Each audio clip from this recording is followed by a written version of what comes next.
Bonjour et bienvenue à Chuck B Critique. Aujourd'hui, je donne mon avis sur le nouveau drame historique intitulé La mort de Robin des Bois, ou en France, il s'appelait Robin des Bois, version française de The Death of Robin Hood.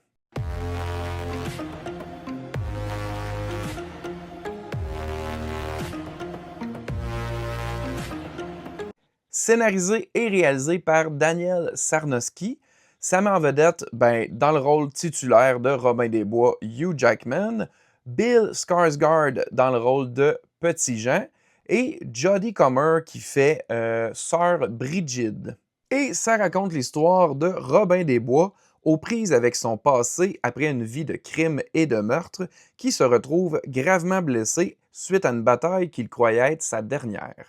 Dans les mains d'une mystérieuse femme guérisseuse, on lui offre une chance de rédemption de son passé violent. Je tournerai pas autour du pot, ce film-là a été pour moi une belle surprise, dans le sens où j'avais pratiquement aucune attente, j'avais envie de le voir, mais tu sais, c'est venu sous mon radar dernièrement, puis j'étais comme, pourquoi pas, essayons ça, et j'ai été agréablement surpris. C'est une des nombreuses adaptations de Robin des Bois, mais cette fois-ci, j'ai trouvé qu'on apportait quand même quelque chose d'un peu différent que les autres itérations. On se retrouve ici avec un drame beaucoup plus intimiste où le personnage principal de Robin des Bois tente de trouver une forme de rédemption justement à une vie parsemée de crimes horribles et inexcusables. Et c'est vraiment ça qui est le cœur, selon moi, de ce film. Il y a un rythme assez lent, mais j'ai vraiment apprécié. Je dois dire que j'aurais peut-être pris le film 15 minutes plus court. Il dure quand même 2 heures, mais c'est pas si grave que ça. C'est pas un film sur lequel, lorsqu'on est intéressé, qu'on va s'endormir.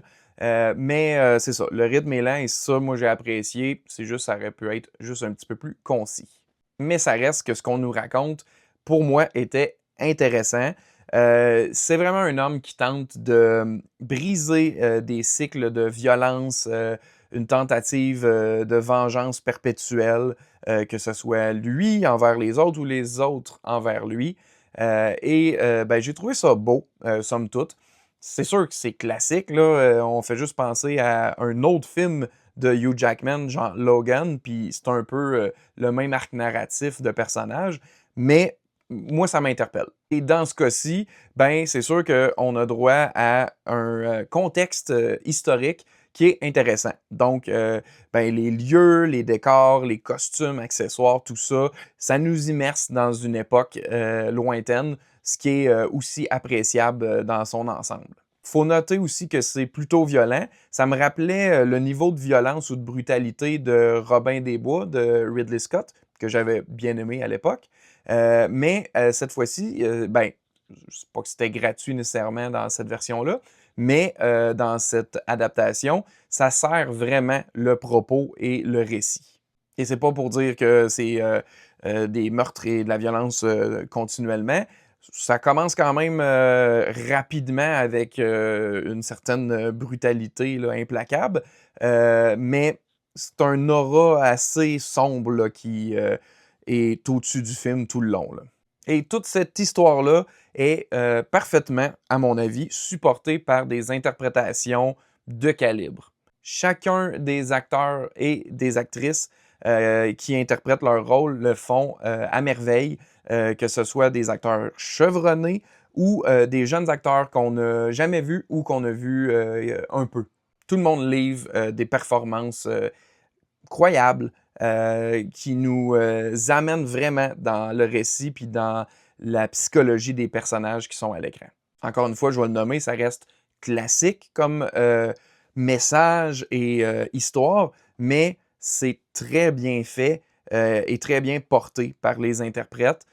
C'est pas des personnages extrêmement nuancés dans ce qu'ils amènent, mais il y a du contenu, puis moi j'ai beaucoup aimé. J'ai aussi beaucoup apprécié justement l'ambiance lourde, inquiétante, où ce qu'on est un peu jamais certain de ce qui va se passer ou de comment tel ou tel personnage vont agir et réagir. Donc, moi, ça l'ajoutait dans tout l'aspect imprévisible de cette histoire-là. J'ai trouvé que la photographie était magnifique.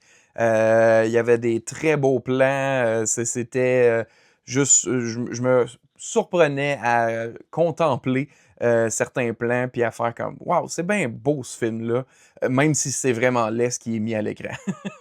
Mais c'est beau en même temps. C'est comme les deux, une belle dichotomie. Et le tout est parfaitement, à mon avis, supporté avec une musique principalement là, faite de instruments à cordes, là, violon, violoncelle, etc. Ce qui, peut-être que j'extrapole un peu trop, là, fait du sens avec l'arc à flèche qu'utilise Robin des Bois régulièrement. C'est le genre de film que j'adore discuter de avec quelqu'un qui l'a vu pour pouvoir rentrer dans le détail de certaines scènes, puis de les intentions des personnages, puis de les détails en fait, là, tu sais. Mais là, je le ferai pas parce que je veux pas vous gâcher la surprise de voir comment ça se déroule et ça se développe. Ah oui, puis j'allais presque oublier, on s'entend que c'est pas nécessaire que le film soit à propos de Robin des Bois. Oui, c'est relié à la mythologie du personnage, mais ça aurait pu être un film sur un vieil homme repentant qui a commis des crimes et des meurtres dans sa vie. Sauf que, est-ce qu'il y aurait des gens comme moi qui auraient été le voir au cinéma? Probablement. Mais est-ce que les autres personnes auraient été intéressées à voir ce film-ci s'il n'avait pas été attaché au nom de Robin des Bois? Peut-être pas. Donc, je comprends le pourquoi, mais c'est ça. C'est juste légèrement superflu que ça soit l'histoire de Robin des Bois parce que c'est pas vraiment l'histoire classique de Robin des Bois à quelques détails près. Vous aurez compris que pour moi, c'est une recommandation très forte. Euh, Baissez peut-être vos attentes parce que moi, j'en avais pas, puis c'est ce qui a fait que j'ai beaucoup apprécié et été surpris puis happé par ce joli petit film-là. Mais manquez pas ça. Ça passe comme un peu inaperçu au cinéma présentement, puis c'est bien dommage. C'est comme un peu une contre-programmation avec les gros films là, de Spielberg et d'animation populaires, qui sont bons aussi, là, mais ça, c'est de quoi de différent, de nouveau, d'original, qui vaut la peine d'être vu. Donc, si jamais c'est pas au cinéma, ben gardez ça sur votre watchlist, puis assurez-vous de le voir parce que pour moi, je trouve que ça vaut le coup. Et donc, pour toutes ces raisons, il se vaut un généreux 8 sur 10 pour moi. En terminant, ben moi, j'aimerais ça savoir, est-ce que vous avez l'intention de voir ce film-ci? Est-ce que vous saviez que ce film-ci existait? Si vous l'avez vu, ben, qu'est-ce que vous en avez pensé? Ou sinon, ben, c'est quoi votre adaptation préférée de Robin des Bois? Dites-moi ça dans les commentaires ci-dessous. Et sur ce, je vous dis merci d'avoir écouté et à la prochaine. PS, aimez-vous mes nouveaux cheveux blonds?